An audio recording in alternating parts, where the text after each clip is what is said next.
추석 특집 세계를 만나는 시간 NOW. 안녕하십니까, 전진영입니다.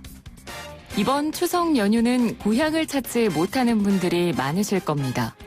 올해 초부터 전 세계에 불어닥친 코로나19 위기로 온 사회가 올스톱되다시피 했는데요. 코로나19와 같은 눈에 보이지도 않는 바이러스가 인류를 멸망에 이르게 할 수 있는 최대 위협이 될 수도 있다는 걸 절감하게 된 요즘, 많은 전문가들이 코로나19만큼이나 인류 최대 적으로 꼽는 것이 있습니다. 바로 기후위기인데요. 추석 특집 세계를 만나는 시간 NOW. 어제에 이어서 오늘은요, 기후위기를 위한 정부와 기업 그리고 세계 시민의 역할에 대해서 이야기해보는 시간 준비했습니다. 10월 1일 목요일 추석 연휴 둘째 날입니다. 세계를 만나는 시간 NOW. 광고 듣고 출발합니다. 환경 보호하면 떠오르는 게 어떤 게 있으세요? 전기차가 생각납니다.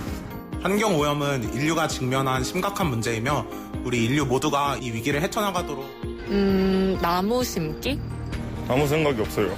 쓰레기 분리수거 같은 거? 환경보호, 참 많이 들었던 단어고 익숙한 말이지만 막상 환경보호를 위한 구체적인 방안에 대한 질문을 던진다면 글쎄요, 왠지 모르게 좀 추상적으로 느껴지면서 대답이 잘 떠오르지가 않습니다. 추석 특집 세계를 만나는 시간 NOW 2탄. 그렇다면 이 추상적으로만 느껴지는 기후위기와 환경보호를 위한 노력, 어떤 것들이 필요한지 알아볼 필요가 있을 텐데요. 이 시간에는 먼저 기후위기를 위해 각국 정부와 기업이 해야 할 일에 포커스를 맞춰서 이야기를 나눠보도록 하겠습니다. 이지연 환경운동연합 에너지기후활동가 스튜디오에 나와 계십니다. 안녕하세요. 네, 안녕하세요. 네, 반갑습니다. 저희가 어제 이제 추석 특집 첫 시간이었고요. 그래서 방송을 통해서 이 기후위기를 나타내는 징후들, 그리고 지금 이 시점에서 우리가 기후위기에 왜 대응을 해야 되는지 그런 부분에 대해서 좀 이야기를 나눴거든요. 이 시간에는 지금 각국 정부들, 그리고 글로벌 기업들의 역할에 대해서 저희가 좀 이야기를 나눠보고 싶은데, 부끄러운 일이네요. 대한민국이 4대 기후악당 국가 중 하나라고요. 네. 이 한국이 기후악당 국가라고 처음 알려진 게 2016년도였는데요. 네. 바로 그때가 이제 국제적으로 파리 기후변화 협정이 체결된 직후였습니다. 네. 그러면서 이제 각국이 얼만큼 온실가스를 줄여나갈 것인가 그 계획들을 새롭게 제출했는데, 이 한국의 그 계획들을 봤을 때 이 기후위기 대응을 하기에는 많이 미흡하다. 이전 계획보다도 오히려 후퇴한 감이 있다.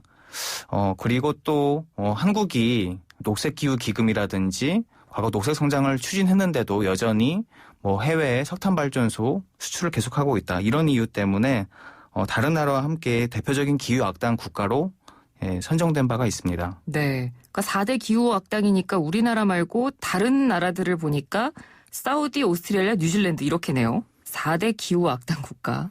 좀 부끄럽습니다만, 얼마 전에 사실 9월 7일에 푸른 하늘의 날이라고 해서 우리나라가 제안해서 UN 공식 기념일로 지정된 사례가 있었거든요.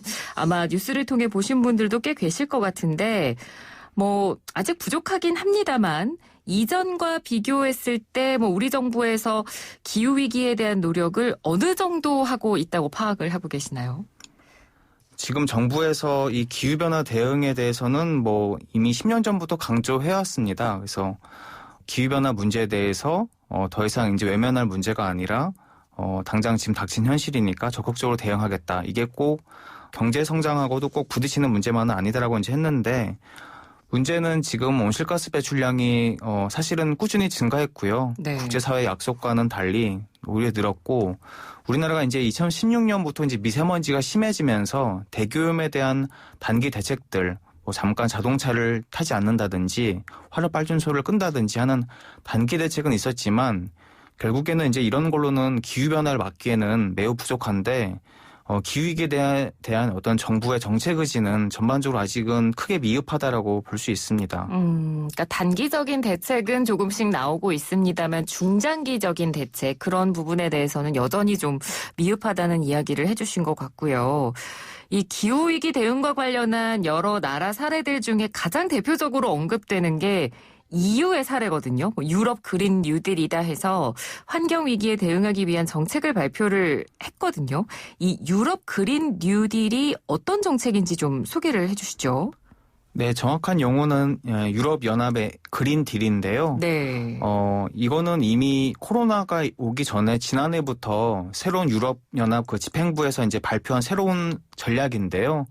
녹색 경제를 통해서 기후위기에 대해서 대응도 하면서 새로운 이런 경제, 그다음에 새로운 일자리, 새로운 생태계 회복 이런 것들을 위한 종합적인 계획이라고 할 수 있습니다. 네. 그래서 이제 중요한 목표가 이제 천명된 게 있었는데 유럽연합 차원에서 온실가스 배출을 2050년까지 이제 제로화하겠다. 이게 이제 바로 온실가스를 감축하겠다라는 계획이면서 에너지 부문, 뭐 특히 이런 에너지라든지 건물 교통에서의 탈탄소화 이런 것도 이제 포함되어 있고요. 또 네. 다른 측면에서는 이제 에너지뿐만 아니라 농장에서 식탁까지라는 그러니까 이런 지속 가능한 먹거리, 식량 자원을 어떻게 또 확보할 것인가. 또 다른 한편으로는 지금 굉장히 파괴되어 있는 생태계를 회복해서 생물 다양성을 어떻게 높일 것인가. 이런 식의 종합적인 또 목표를 내기도 했었고 네. 향후 10년간 이제 1조 유로 한 1,400조 정도의 재원을 투자해서 새로운 이런 녹색 경기를 일으키고 지금 이제 화석연료 산업에도 많은 종사자들이 있는데 뭐 가령 자동차라든지 발전소라든지요. 이런데 이제 또 좋은 일자리, 청정 일자리로 전환하는 데는 또 그냥 그 기업에게 또는 노동자에게 맡겨둘 수만 없죠. 그래서 또 1천억 유로의 기금을 조성해서 정의로운 전환을 또 실시하겠다라는 것도 중요한 내용으로 담겨 있습니다. 네. 그러니까 단순히 정책만 세우는 게 아니라 그에 따른 어떤 기금 조성이라든지 재원 마련도 같이 지금 병행이 되고 있는 건데 우리나라 그리고 EU의 사례를 저희가 전해드렸습니다만 보시기에 가장 기후위기에 대응을 잘하고 있는 나라, 모범급을 꼽는다면 어떤 나라를 꼽을 수 있을까요? 사실 지금 기후위기가 매우 심각하고 이 국제사회가 함께 지금 정한 1.5도씨 지구온도 방지 목표를 달성하기 위해서는 모든 나라가 사실 제출한 계획들이 다 미흡합니다. 그래서 지금 기후변화가 너무 심각하고 곳곳에 산불, 빙하 감소, 폭염 이런 것들이 너무 심각하기 때문에 네. 사실은 어느 나라도 지금 이거에 대해서 모범적으로 하고 있다라는 나라들은 아주 저개발국이라고 할 수 있는 부탄이라든지 이런 데 말고는 거의 없고요. 그나마 이제 유럽에서는 최근에 그런 그린딜이라든지 해서 최근에 이런 기후위기 대응 노력을 진전시키려는 노력들이 이제 있지만 네. 여전히 아직은 부족한 상황입니다. 그러면 가장 부족한 국가는요? 이 기후위기에 대한 책임이라든지 네. 그런 다른 나라에 대한 어떤 영향력을 고려했을 때는 단연 미국이 아닐까 싶습니다. 사실 이제 온실가스를 역사적으로 가장 많이 배출한 국가이기도 하면서 또 가장 잘 사는 나라이기도 하죠. 근데 네. 이제 그런 미국이 트럼프 행정부에서 이제 파리 기후협정을 탈퇴하기도 하겠다고 선언하기도 하면서 이런 국제적인 기후위기 대응 노력에 찬물을 끼얹기도 했고요. 네. 오히려 이제 그런 저개발 국가들이 오히려 이런 선진국의 이제 재원과 기술을 받아서 기후위기 대응을 해야 되는데 미국은 이제 그런 약속한 재정 약속도 지키지 않은 상황입니다. 그렇군요. 저희가 어제 이 추석 특집 첫 시간을 하면서 이런 이야기를 했거든요. 그러니까 기후 위기인 것은 알겠고 이제 변해야 된다라는 것도 알고, 그러니까 모든 정부가 공통적으로 인식은 하고 있는데 큰 딜레마는 이런 것 같습니다. 정부뿐만 아니라 개인적으로 이렇게 생각하시는 분들도 계실 것 같아요. 환경을 생각하면 경제는 더뎌진다. 이 부분에 대해서는 어떻게 설명을 해주실 수 있을까요? 근데 이제 반대로 생각해 보면은 이제 우리가 과거에 이뤘던 고도 경제 성장이라는 것이 어떻게 보면은 지금 이렇게 환경이 파괴가 되고 공기가 오염됐고 또 기후 시스템이 이제 망가져 있는데 이런 것들을 돌보지 않은 상태에서 이제 경제 성장을 한 거였거든요. 네. 그러니까 우리가 지금 여러 가지 이렇게 상품을 팔고 사면서 이런 데 값이 기후 환경에 대한 값이 제대로 매겨지지 않았던 탓에 우리가 이런 환경 위기를 이제 맞게 된 것인데요. 이런 것들을 고려한다고 하면은 그냥 과거처럼 무조건적인 경제 성장이 꼭 옳은 것인가 이제 되돌아봐야 될 테고요. 이 하나뿐인 지구를 어떻게 보호해서 우리 인류가 지속 가능하게 살고 또 지금 더 큰 피해를 받는 취약계층을 어떻게 더 보호할 것인가가 더 초점이 맞춰져야 되지. 그래서 이제 죽은 행성에는 이제 일자리가 없다. 그런 말도 이제 있거든요. 당장 먹고 살기 힘든데 무슨 환경 보호냐 이런 얘기는 더 이상 안 나왔으면 좋겠습니다. 네. 그러니까 이제는 뭐 균형, 조화 뭐 이런 부분을 생각할 게 아니라 우선시 돼야 되는 부분이 바로 환경 보호고 기후 위기다라는 이야기를 해주신 것 같습니다. 자, 그러면 각국 정부의 정책상의 대응을 저희가 좀 정리를 해드렸고 이번에는 기업들의 모습도 좀 저희가 살펴보면 좋을 것 같거든요. 기후 위기에 대응하는 기업들의 변화 어떤 것들이 좀 저희가 주목해 볼 만할까요?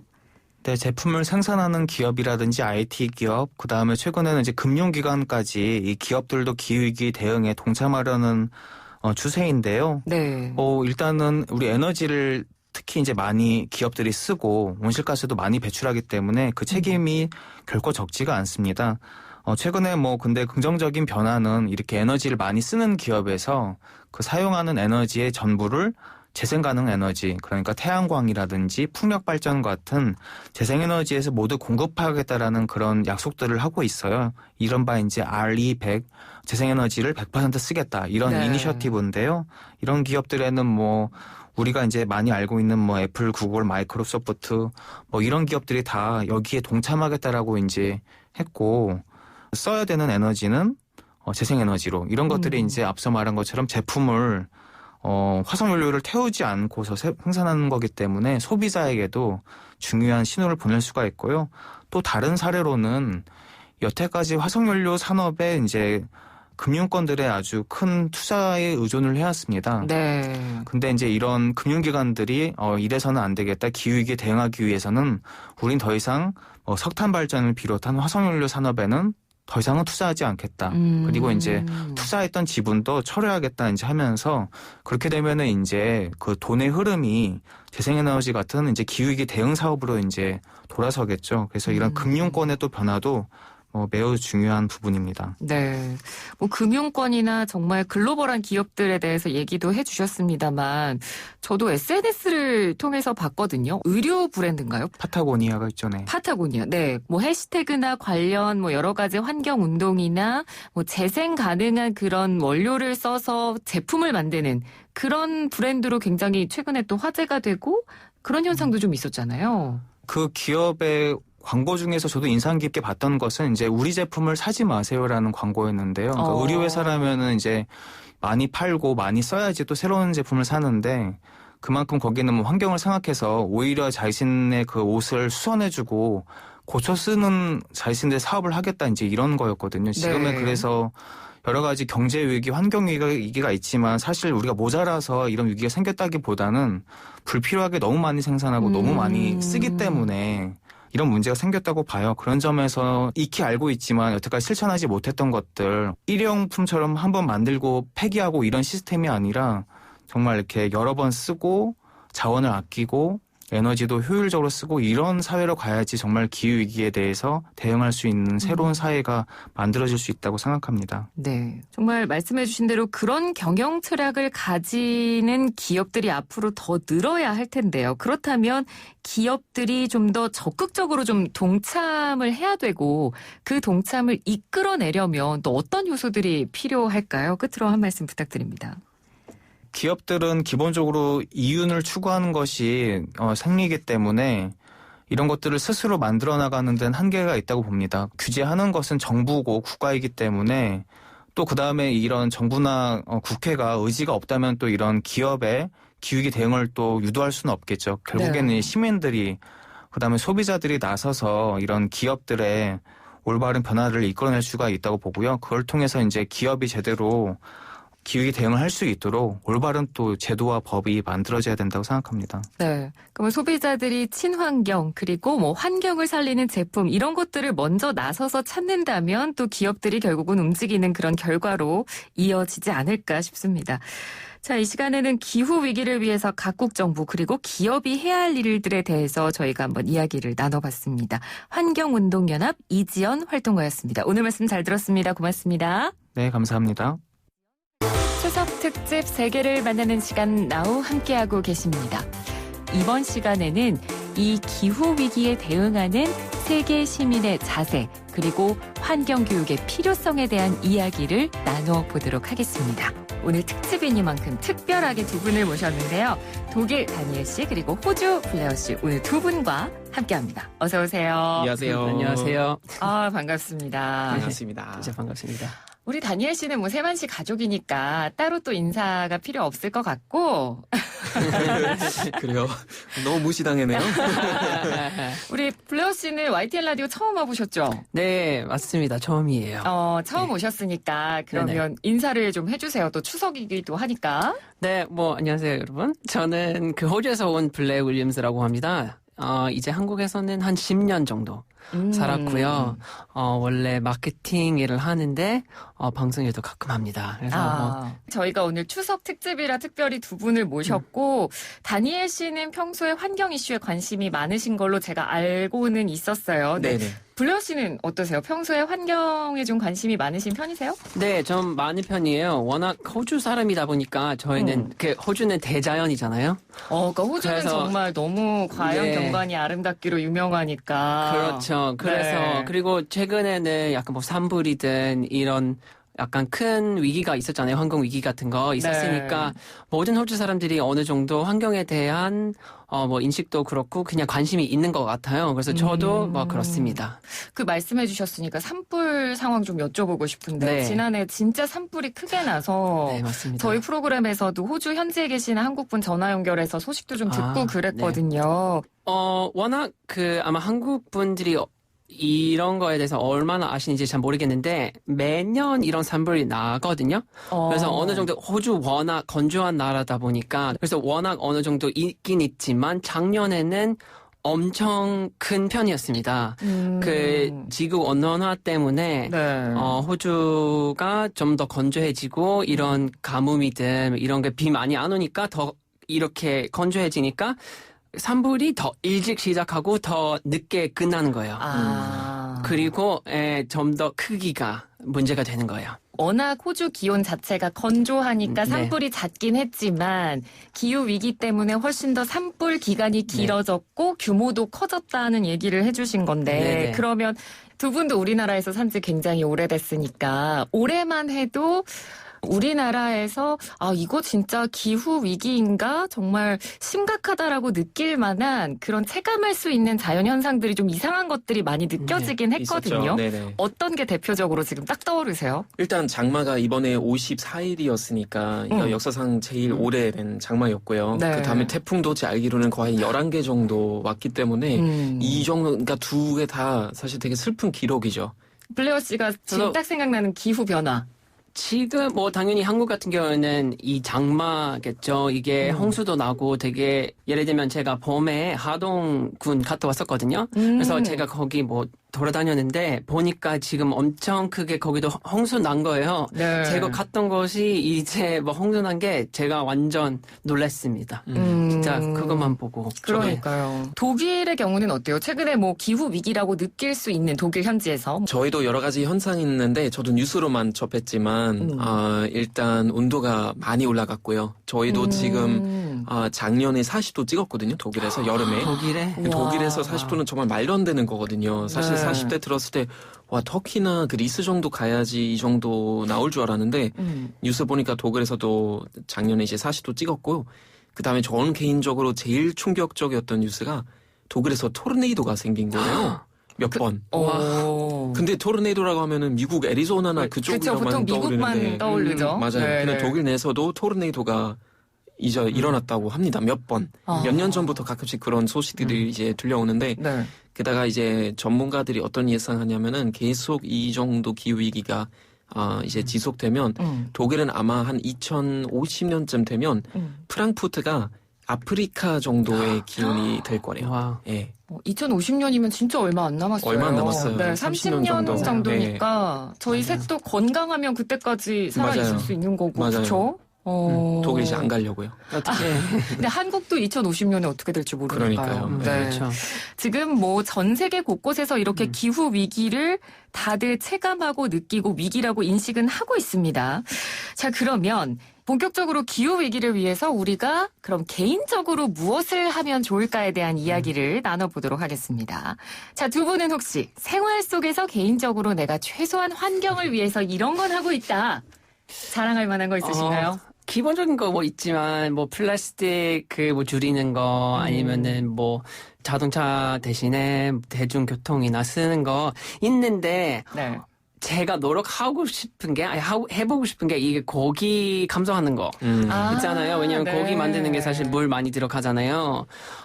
근데 워낙 호주 살이라서 그런지 아니면 고기 너무 좋아해서 그런지 좀 아무리 해봐도 좀 힘든 건데 그거는 한번 해보고 싶어요. 요즘 좀 트렌드 된 것 같아요. 이게 맞아요. 비건이나 제식주의 그런 다이어트 같은 거 네. 좀 이게 환경 위기 때문에 트렌드가 된 것 같은데 네. 맞아요. 그거는 할 수 있을까 제가 잘 모르겠어요. 고기를 앞으로 좀 덜 먹어보고 싶다는 원래 한국에 살면서 되게 힘들잖아요. 쉽지 않죠. 쉽진 않죠. 네, 그럼요. 쉽지 않죠. 네. 네. 저는 일단 지금 차량 안 사고 있어요. 일단 차를 일단 안 사려고 하고 전기차도 물론 더 좋긴 하지만 거기서도 나온 에너지도 어디서 나와야 되잖아요. 그래서 그런 부분들도 아직까지는 100% 재생에너지 아니면은 전기차 사는 것도 그렇게 의미 있을까라는 그런 의문이 들어서 일단 차를 지금 안 사고 있고, 내가 말한 것처럼 고기 그 비준이 사실 되게 중요한 것 같아요. 저도 얼마 전에 그 타일러가 쓴 그 책을 읽었는데 두 번째 지구는 없다. 근데 네. 거기서 육식이 거의 이제 이산화탄소 배출의 18% 정도 차지하고 있다고 얘기하더라고요. 네. 근데 거기 이제 압도적으로 양고기, 그 다음에 소고기 제일 많대요. 그래서 고기를 완전 포기하지 못하더라도 양고기랑 소고기 이제 그 소비를 최대한 아예 그냥 안 하거나 아니면 줄이는 게 좋고 대신에 닭고기나 계란 먹는 게 훨씬 더 좋다는 얘기 많이 나오고 저도 그래서 지금 일단 그 두 개 양고기랑 소고기 끊었고요. 비싸니까. 네, 비싸고 있다고 해서 일석이조죠 뭐. 자전거 대신에 요즘 많이 타는데 자전거 타는 거 오랜만에 타서 그런지 너무 재밌어서 그렇죠. 오히려 차 살 생각 아예 없어지더라고요. 네. 그렇습니다. 생활 속에서 이렇게 우리가 조금씩이나마 지킬 수 있는 이런 환경 보호 역할들이 그런 것들이 있는데, 타일러 씨 아까 얘기해 주셔서 제가 지금 생각이 났는데, 그 타일러 씨가 얼마 전에 저희 세만시 프로그램 나와서 이제 이야기를 하고 가셨어요. 네네. 책 관련된 이야기도 하면서 그때 제가 인상 깊었던 게 그거였거든요. 그러니까 뭐 생활 속에서 우리가 이런 환경 보호를 위한 생활 속 노력도 중요하지만 시민으로서 국민으로서 투표권을 맞아요. 행사하는 그렇죠. 부분이 굉장히 중요하다는 얘기를 강조를 하고 가서 저도 그 말에 좀 인상이 깊었는데, 그러니까 뭐 각국 정부의 인식이 바뀌고 시스템이 변화하는 게 중요하지만 그러려면 사실 정부를 바꿀 수 있는 것도 개인이거든요. 네네. 개인이 그런 정부에게 투표를 하고 그런 사람들이 일을 할 수 있게 만들 수 있도록 조성해주는 역할도 반드시 필요한데, 그 부분에 대해서 두 분은 어떻게 생각하시는지요? 100% 동의합니다. 저도 그렇죠. 타일라 책 보면서 저도 그게 너무 인상 깊었어요. 그러니까 타일라가 되게 그 분노가 느껴지더라고요. 그래서 그러니까 본인은 그냥 이제는 그냥 텀블러 하나만 가지고 있다고 하거나 분리수거차를 하고 있는 것만으로 이제 더 이상 충분하지 않은 시대라고 얘기하니까 정말 투표권을 어느 정도 진짜 제대로 행사하고 거기 이제 그 친환경적인 정책을 지지하는 정부, 저도 거기 100% 동의합니다. 네. 네. 저도 마찬가지예요. 근데 제 생각하기에는 문제는 많은 사람들이 투표할 때는 여러 이슈 때문에 투표를 하잖아요. 사실 메인 포인트가 지금 환경이에요. 이게 여러 이슈 있어도 다 환경이랑 연결되어 있어요. 그럼요. 경제든 실업률이든 이거 여러 가지 다 있잖아요. 근데 다 환경이 망하면은 다 망하는 거예요. 맞습니다. 그래서 사실 이런 환경 위기 사실 메인으로 생각하는 당으로 가야 되는 거예요. 다 연결되어 있으니까. 네, 맞습니다. 그런데 이제 정작 내가 어떤 누군가에게 투표권을 행사할 때 잘 보지 않게 되는 부분이지만 앞으로는 또 모르는 것 같아요. 왜냐하면 그렇죠. 코로나19라는 정말 큰 사태를 겪으면서 우리가 다들 환경에 대해서 적극적으로 고민하기 시작했고 기후 위기가 진짜 위기구나라고 인식하는 부분들이 많아졌기 때문에 그런 부분에 대해서 앞으로 뭐 소비자의 입장에서든 투표를 행사하는 어떤 한 시민의 입장에서든 그런 부분을 더 많이 고민하시지 않을까 싶습니다. 그래서 뭐 기후위기에 관련한 시위나 어떤 시민단체들의 목소리도 사실 지난해부터 전 세계적으로 많이 높아졌어요. 네네. 네. 우리나라에서도 그런 움직임들이 있었고, 호주나 독일은 어떤가요? 뭐 기후위기와 관련한 어떤 시민단체들의 공식적인 행동이나 뭐 네네. 시위나 이런 것들이 있었나요? 계속 있었죠. 그러니까 저희도 뭐 예를 들면 Fridays for Future 그 학생 시위도 같이 맞아요. 많은 학생들이 또 같이 참여했고 네. 게겐 클리마 반들이라는 이제 간판을 들고 시위 나가는 시민들 사실 옛날부터 많이 있었어요. 그래서 네. 저희 그런 부분을 사실 자주 볼 수 있는데 네. 이제 청소년들의 시위가 더 약간 요즘은 눈에 많이 띄는 것 같아요. 그래서 그런 모습도 되게 멋있는데 전체적으로 계속 지속되고 있는 그런 상황입니다. 호주도 마찬가지로 사실 그 산불 때도 많은 사람들이 나와서 시위를 했고 네. 프라이데이 말을 하니까 사실 비슷하게 클라이밋 스트라이크라는 거 있어요. 그래서 학생들이 다 나와서 학교 안 가고 다 나와서 시위를 하는 거예요. 근데 정부가 그때는 이게 별로 안 좋다 막 이런 말이 있었는데 교수님들도 아니면 선생님들도 사실 이거 사실 참여하는 게 좋은 교육이다. 이렇게까지 이렇게 된 건데 그 말고는 Extinction Rebellion이라는 오거나이제이션도 있거든요. 네. 그래서 저희 고향에서도 사람들이 나와서 그 콘크리트 안에다가 팔 넣고 뭐 이렇게 무거운 거 매는 거예요. 사람들을 움직일 수 없게. 그래서 완전 엄청 큰 민폐를 만드는 건데 네. 엄청 큰 이슈가 되는 거예요. 큰 이슈가 돼버리고 이게 한 하루 종일 거기 못 움직이는 거예요. 큰 이슈가 되는 그런 시위도 있었어요. 네. 그렇군요. 네. 저희가 이 시위 얘기를 하면서 학생들 얘기가 또 나왔는데 학생들이 이렇게 자발적으로 나서서 행동을 하는 것에 비해서 환경에 대한 교육은 그만큼 따라가지 못하는 것 같거든요. 환경 교육의 필요성에 대해서 두 분은 어떻게 생각하시는지요?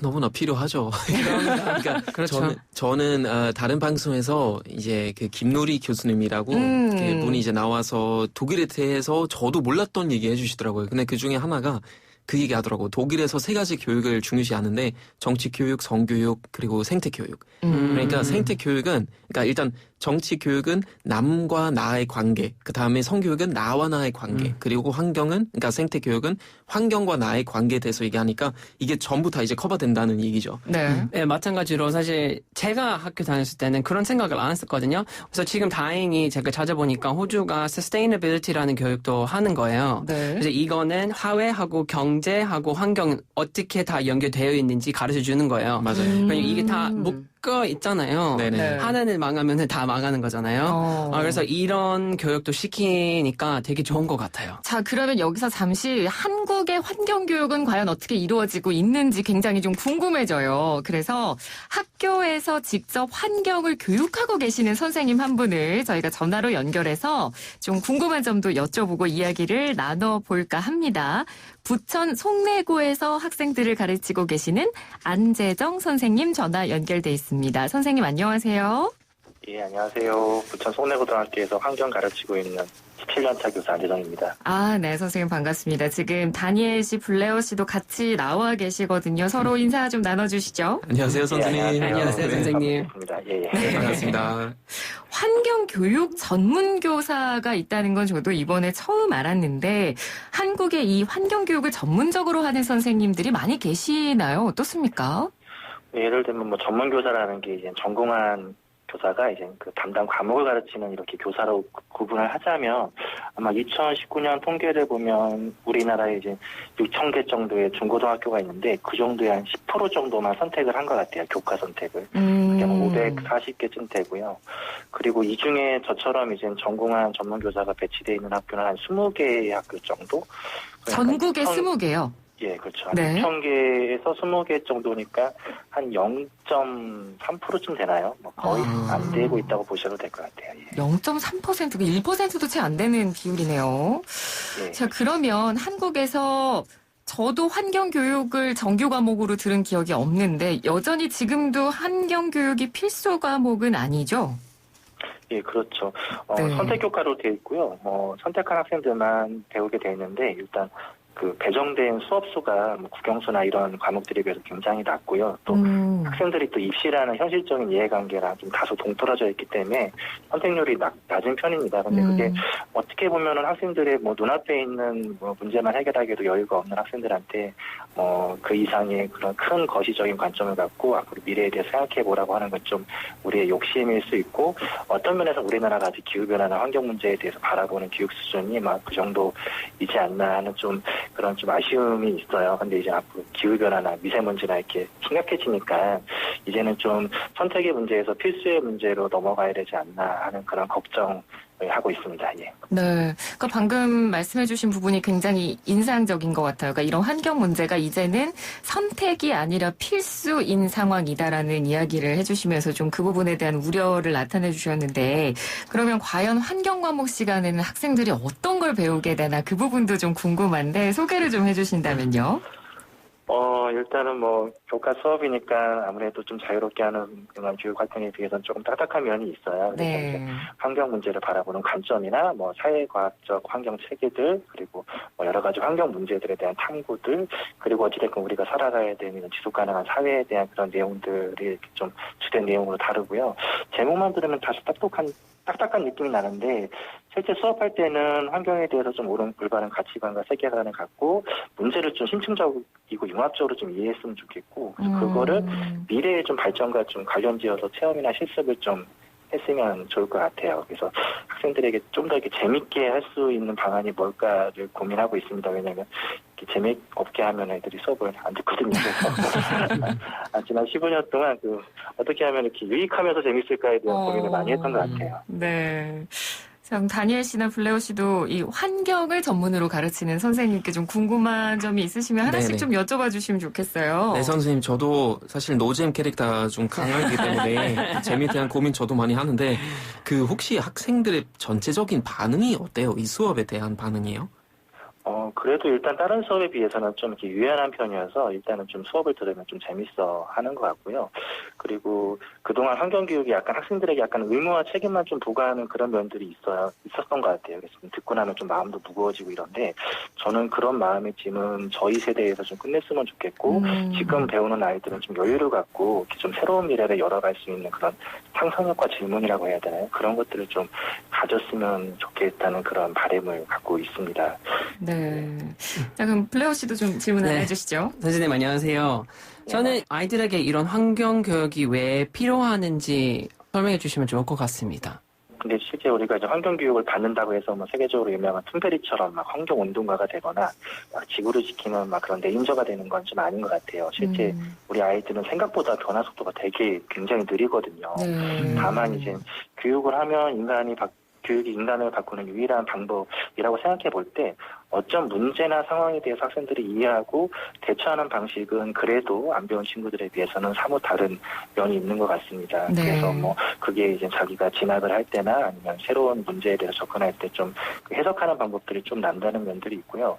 실제 이러한 교육들이 지금 앞으로 환경 문제가 복잡해지고 통합적으로 진화하잖아요. 그래서 이러한 문제에 대해서 과학적으로 이해하고 좀 뭔가 사회적인 협의와 합의를 이끌어내는 교육이 환경교육의 이름은 아니어도 꼭 이루어졌으면 좋겠고요. 안 그러면 기후변화나 미세먼지, 그다음 코로나 이후에 등장하게 될 좀 새로운 스타일의 환경 문제는 아마 지금 우리가 가르친 세대가 그거를 넘지 못하고 이렇게 붕괴될 수도 있겠다라는 그런 좀 생존에 좀 문제에 가까운 것 같아요. 예. 네.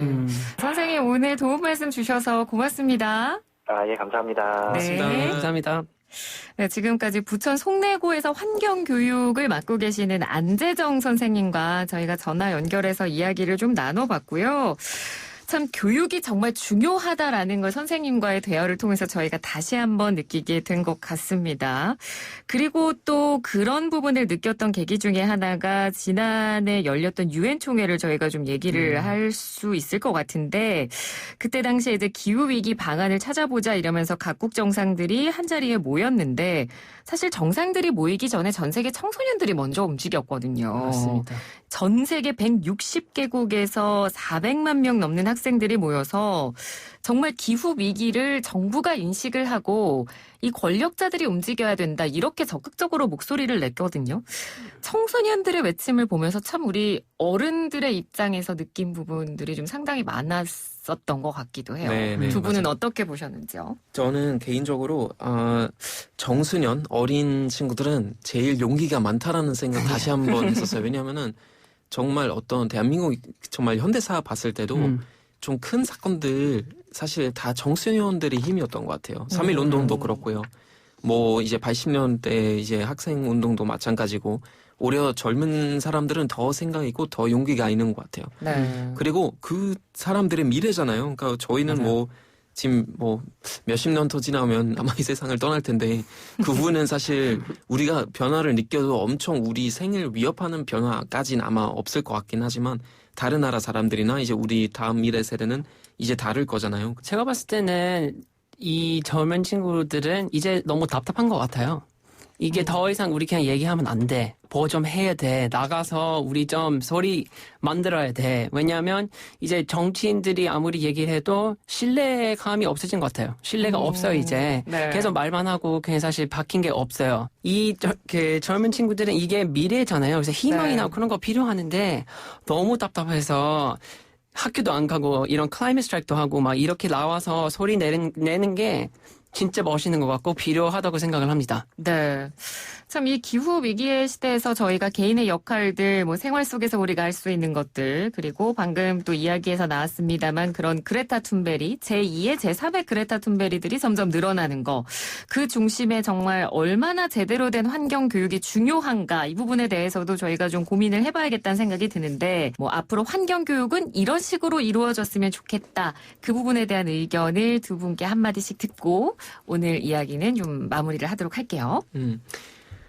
저는 개인적으로 두 가지 방향으로 갔으면 좋겠는데 하나는 국가하고 기업이 할 수 있는 차원 그리고 개인이 할 수 있는 차원 이런 식으로 교육이 이루어져야 되지 않을까라는 생각이 드는데 물론 각자 1인의 어떤 노력은 세상을 바꿀 수는 없지만 다 같이 한다는 거는 그런 거 좀 많이 어필해야 될 것 같고 저는 특히 이제 좀 구체적으로 말씀드리자면 정말 교통 그 다음에 이제 육식 그리고 어떤 에너지 소비라든지 이런 부분들을 우리가 좀 집중적으로 학생한테 알려줘야 되고 맞아요. 예를 들면 커피 한 잔 먹는 것도 그 보장만 중요한 건 아니거든요. 플라스틱이랑 뭐 종이컵 있는데 그걸만 먹을 것인지 왜냐면은 그런 커피 나무를 키우기 위해서 다른 나무를 잘라야 되고 예, 그 다음에 그 원두를 수입하기 위해서 비행기도 날라야 되고 그러니까 이런 부분들도까지 이제 그 환경에 악영향을 시키기 때문에 그런 부분들을 우리가 좀 약간 죄책감 좀 심어줘야 된다는 생각 들어요. 그래야지 소비 좀 더 이제 조금 더 아끼게 되고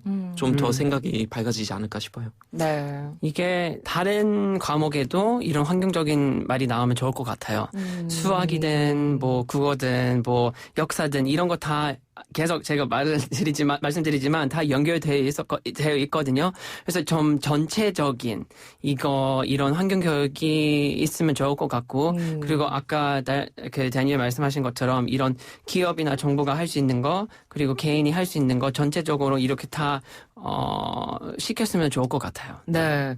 그러니까 이 기후 리터러시라는 말이 요즘 나오는 이유가 두 분의 말을 종합해 보면 딱 나오는 것 같아요. 그러니까 하나의 환경, 경제, 정치, 문화 이렇게 다 떨어져 생각할 것이 아니라 네. 이 기후라는 것이 우리 인간 사회 전체에 미치는 영향력에 대해서 우리가 공부를 하고 그 부분에 대한 교육이 필요하다는 거죠. 자, 오늘 추석 특집으로 특별히 두 분과 함께 했는데요. 어떠셨어요? 원래 이거 추석 특집이었군요. 원래 추석 특집하면 모르셨어요? 막 한우 세트 하나 받고 막 하는데 추석 덕담 얘기하고 그럼 끝내죠. 네, 그렇죠. 네. 그러니까 어쨌거나 뭐 추석 특집 때 보통 퀴즈 같은 것도 풀고 하는데 그것도 재밌지만 오늘 굉장히 뜻깊은 그런 시간 보낸 것 같고 네. 좀 이런 방송을 좀 더 많이 했으면 좋겠어요 개인적으로서 네, 감사한 그런 방송 출연이었던 것 같습니다. 네. 네. 뭐 우리 주제가 그러셨어요. 좀 어려웠는데 말이 잘 안 나왔던 것 같은데 그래도 되게 즐거웠었고 네. 다음에도 뭐 할 기회가 있으면 꼭 오겠습니다. 알겠습니다. 플레어 씨는 저희는 보통 세만 씨는 한 번 출연하면 네네. 저희가 지속적으로 연락을 드리거든요. 그래요? 의리 있거든요. 네. 네, 알겠습니다. 저희가 또 호주 관련된 이야기나 궁금한 점 네. 있으면 또 우리 블레어 씨 모셔서 재밌게 또 이야기 들어보는 시간 마련하도록 하겠습니다. 자, 오늘 추석 특집 독일 다니엘 호주 블레어 씨 두 분과 함께했습니다. 고맙습니다. 고맙습니다. 환경 보호를 위해서 평소에 하는 일이 있으세요? 분리수거를 꼼꼼히 하는 편이고요. 마트에서 물건을 살 때 친환경 마크가 그려진 물건들을 위주로 그냥 쓰레기를 쓰레기통에 버리는 거예요. 제가 실제로 하는 건 없는데 주변에서 기후 위기가 요즘 이슈잖아요. 그래서 그걸 위해서 시위를 한다거나 행동을 하는 사람들을 본 적은 있어요. 저는 뭐 딱히 하는 게 없는 것 같아요. 저는 지금 알맹상점에서 공동대표를 맡고 있는 양내교라고 합니다. 저희 알맹상점은 쓰레기를 줄이는 곳으로요. 껍데기는 가라, 알맹이만 오라라는 슬로건을 가지고 있어요. 리필 스테이션 안에서 화장품이나 세제, 차 종류, 향신료 종류를 내가 원하는 만큼 1g 단위로 구입하실 수가 있고요. 친환경 제품들을 판매를 하고 있어요. 알맹 커뮤니티 회수센터라고 해서 재활용이 될 수 있는 플라스틱이 있으면 누락이 돼서 다 쓰레기 되는 것들을 저희가 거점센터의 역할을 해서 모아서 이걸 자원화시키는 거죠.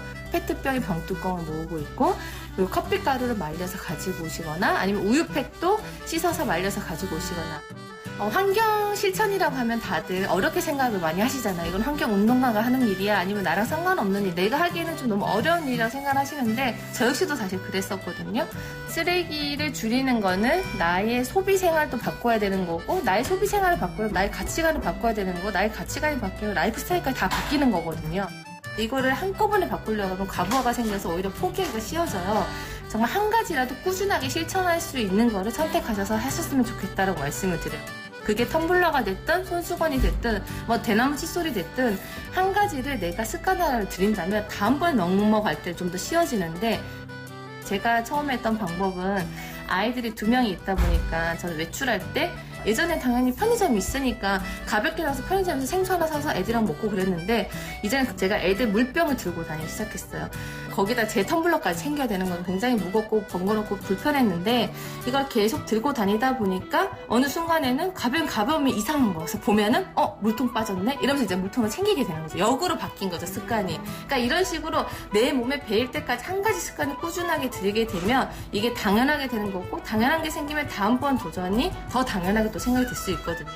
제로웨이스트 환경보호는 나를 위해서 하는 일이거든요. 저도 처음에는 거창하게 지구를 위해서 한다고 생각을 했었는데, 플라스틱을 안 쓰는 건 내 건강을 위해서인 거고, 결국 그 플라스틱이 없으면은 지구에 남지 않은 거니까 지구도 건강해지는 거고요. 너무 어렵게 생각하지 마시고 정말 습관을 바꾼다고 생각하시면서 꾸준하게 실천하고 생각하시고 하시면 좋지 않을까. 앞으로 아이들이 또 살아나가야 될 지구인 거잖아요. 우리가 지금 당장이라도 행동하지 않으면 살아남지 못할 것 같다는 생각이 들 정도 너무 포화가 된 상태니까요. 한 분 한 분이라도 한 개라도, 많은 게 아니라도 한 개라도 줄이도록 좀 노력하시면 좋지 않을까 생각이 듭니다.